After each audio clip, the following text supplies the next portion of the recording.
Muito bem, então esta é a aula número 1 e nós vamos falar um pouco sobre o termo tipografia.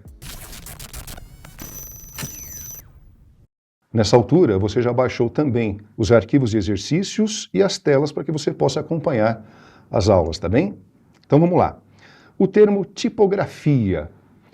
Historicamente falando, tipografia é um processo de composição e impressão de textos em massa. Já vou explicar isso daí. Trata-se de um sistema originário do século XV, que utilizava tipos móveis, inicialmente em madeira e depois em chumbo, para a impressão de peças gráficas. Então isso aqui é muito interessante porque quando nós ouvimos o termo tipografia, geralmente nós pensamos no emprego das fontes em algum projeto. Mas também o termo tipografia, ele é bastante conhecido pelo pessoal de impressão e composição, um pouco mais das antigas.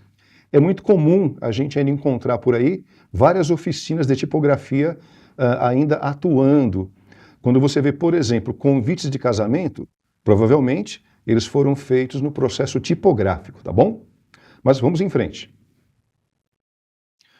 Existe aqui um nome muito importante para nós que somos da área gráfica, que é Johannes Gutenberg.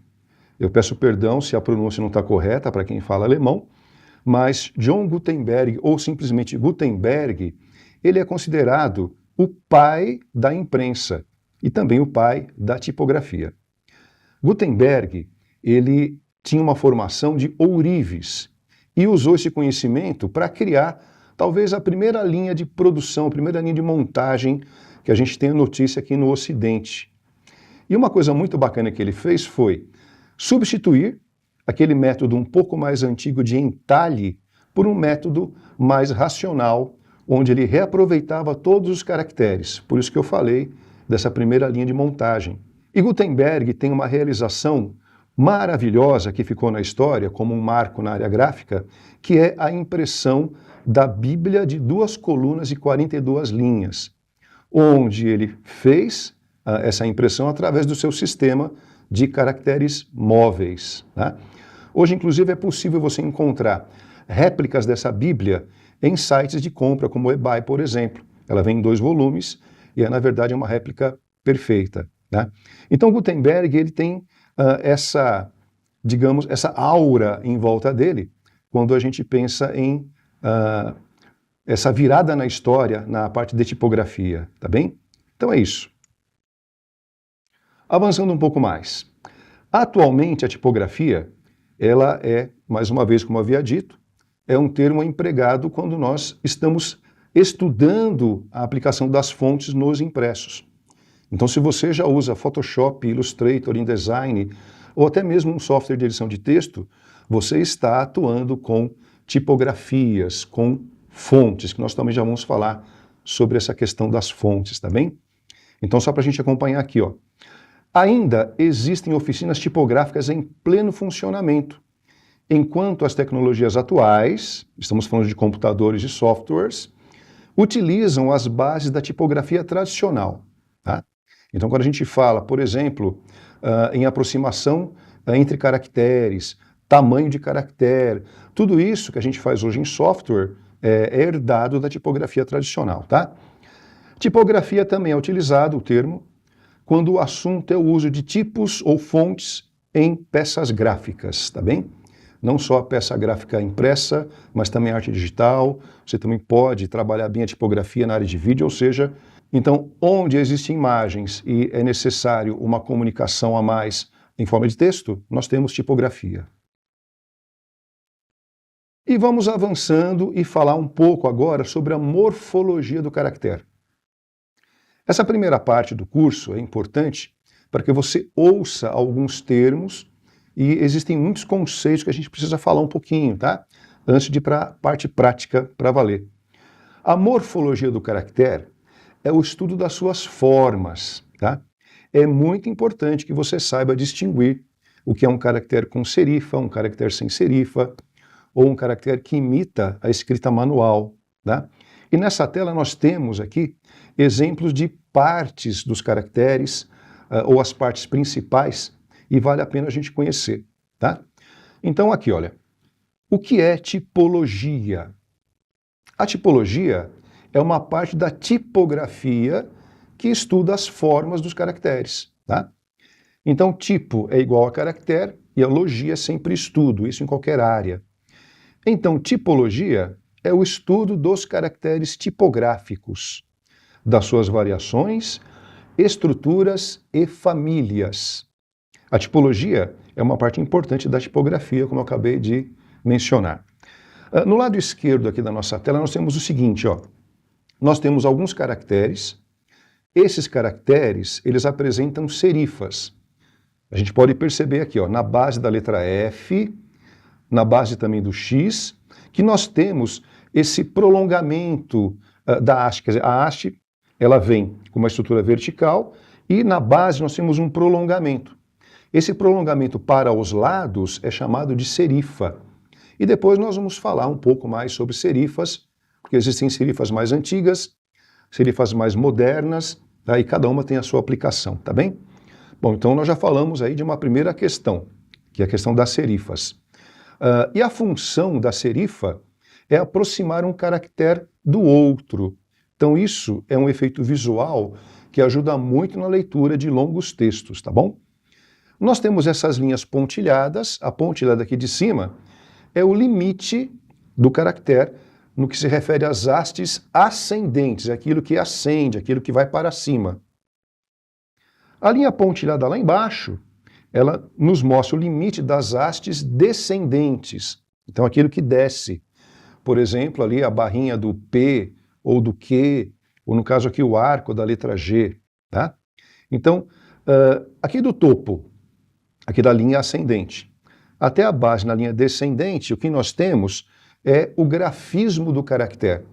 É aquilo que é impresso, tá? É aquilo que você visualiza.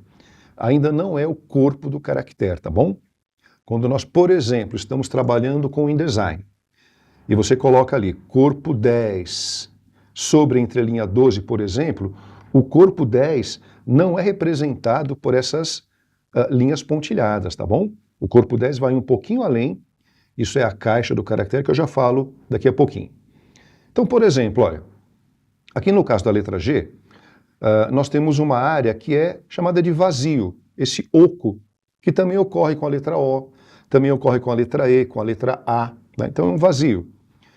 Esse prolongamento, no caso aqui desta fonte, aqui do G, é a orelha do caractere. A gente também vê isso, por exemplo, na letra R, tá? O pescoço é o que liga, então, essa área ovalada com a cauda aqui da letra G. E nós temos também aqui, por exemplo, olha, outras indicações, ó, linha de base, descendente, já falamos.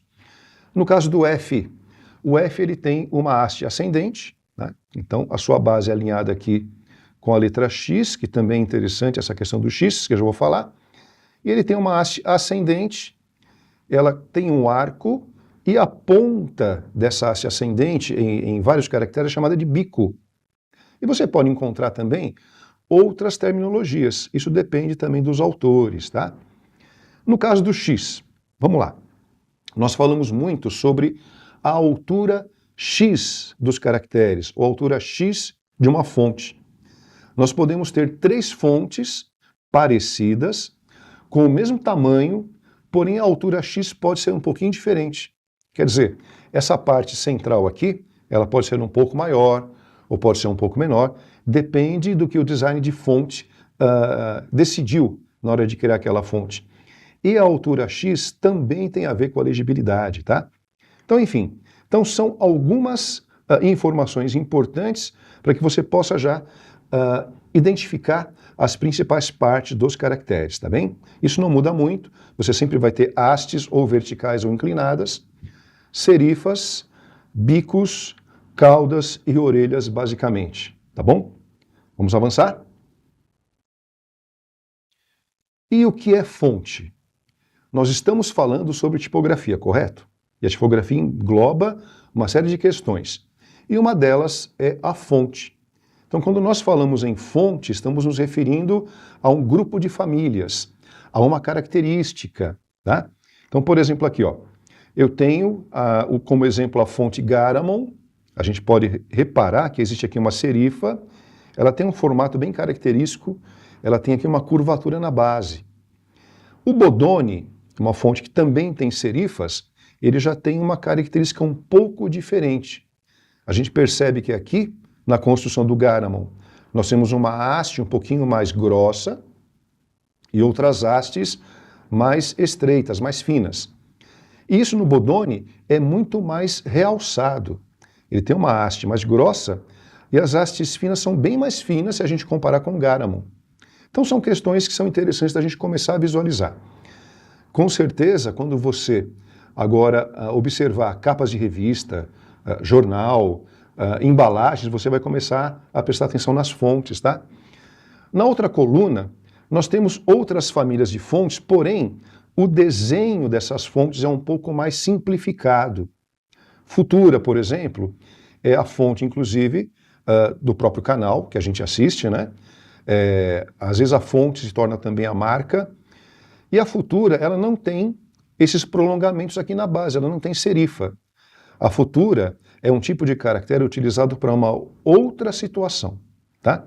Isso ocorre também com a Helvética. A gente percebe que a Helvética é um pouco mais encorpada, então isso aqui é interessante também para sinalizações. E existe um outro tipo de família de caracteres ou de fontes, que são as monoespaçadas. Nós vamos percebendo o seguinte: se você observar aqui, ó, Bodoni regular, você percebe que o O tem uma largura, o I é bem mais estreito, o R é um pouquinho mais largo, tá? No caso de uma fonte monoespaçada, como o Courrier, todos os caracteres possuem a mesma largura, tá? Isso daqui remete à máquina de escrever, aos tipos da máquina de escrever, que tem todas a mesma largura. E com certeza também existe aí um momento para você utilizar, tá? Algumas fontes, elas são mais para serem vistas e apreciadas como ornamento do que simplesmente a função de leitura, tá bem? Então é isto, essa foi a aula número 1, e na próxima aula nós vamos falar sobre a presença das fontes no nosso dia a dia. É isso aí, valeu!